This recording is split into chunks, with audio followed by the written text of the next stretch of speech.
शहद इकट्ठा करने में आसानी के लिए भालू दादा ने अपने लिए एक फ्लैट गाड़ी बनाई जिसमें 4 अलग अलग आकार के पहिए थे। लेकिन पहली बार ही चलाते समय वह एक पेड़ से टकरा गया और मैना उसे देखकर हंसने लगी कि उसके पहिए उल्टे लगे हैं। भालू दादा ने बिना ज्यादा सोचे बस दोनों तरफ के पहियों को आपस में बदल दिया। जब उसने दूसरी बार आत्मविश्वास से गाड़ी चलाई तो फिर से उसी समस्या के कारण वह समय पर ब्रेक नहीं लगा सका और ठोकर खाकर दूर जा गिरा। टूटी फूटी गाड़ी को देखकर भालू दादा ने गहरी सांस ली और कहा, मैं तो एक जीनियस आविष्कारक हूं, इसमें जरूर लकड़ी की गलती है। शहद बर्बाद न हो इसलिए वह गाड़ी छोड़कर वापस चला गया। थोड़ी देर बाद उसके 4 दोस्त बाहर औजार ढूंढने निकले और रास्ते में बिखरी गाड़ी देखकर खुशी से उछल पड़े। जब शाही ने देखा कि चारों पहिए अलग अलग आकार के हैं तो वह बहुत उत्साहित हो गया क्योंकि वे चारों उनके लिए एकदम सही थे। पास में बैठी नकचढ़ी मैना ने कहा कि यह भालू दादा का फेल हुआ आविष्कार है, लेकिन शाही ने कहा कि ये उनके लिए बहुत काम की चीजें हैं। मैना ने मजाक उड़ाते हुए कहा, जब एक जीनियस भालू भी इससे कुछ नहीं बना पाया तो तुम 4 छोटे छोटे जीव क्या कर लोगे? शाही ने कुछ नहीं कहा बल्कि पहिए ले जाने का फैसला किया और मैना से कहा कि भालू दादा को आमंत्रित करना कि वो उनके घर आकर देख सकते हैं।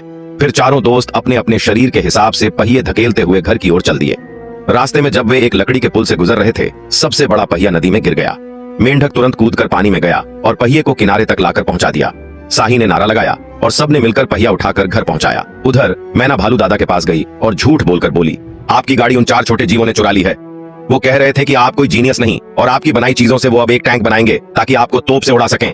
ये सुनकर भालू दादा गुस्से से लाल हो गया और सोचने लगा कि न सिर्फ उसका धन्यवाद नहीं किया गया, उल्टा अब उससे लड़ाई करने की बात हो रही है। वह गुस्से में एक पेड़ की डाली उठाकर उन चारों के घर चला गया, लेकिन अंदर पहुंचते ही उसे माया की बातों ने थोड़ा शांत कर दिया। माया ने कहा कि वे सभी भालू दादा का बहुत आभार मानते हैं। ये पहिए उनके लिए बेहद काम के निकले। सबसे छोटा पहिया एक सेमी ऑटोमेटिक गाड़ी में बदल गया जिससे उसका काम बहुत आसान हो गया। दूसरा पहिया एक यूनिसाइकिल, एक पहिए वाली गाड़ी बन गया जिससे शाही को सामान पीठ पर उठाना नहीं पड़ता।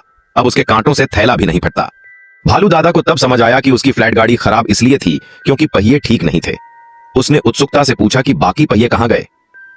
माया ने बताया कि एक पहिया मेंढक ने पानी खींचने वाली मशीन बना दी है और सबसे बड़ा पहिया अब एक वाटर व्हील, जल चक्की बन चुका है जिससे पानी की धारा उसे घुमाकर चक्की चलाती है। यह सब देखकर भालू दादा बहुत खुश हुआ और अपने पिछले बुरे व्यवहार के लिए माफी मांगी। उसने कहा कि वह अब इस आविष्कारक टीम में शामिल होना चाहता है।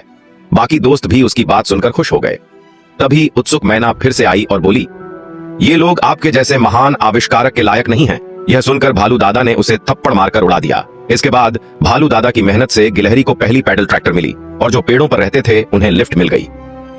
भालू दादा के बनाए पहिए पूरे जंगल में मशहूर हो गए और सबकी जिंदगी आसान हो गई।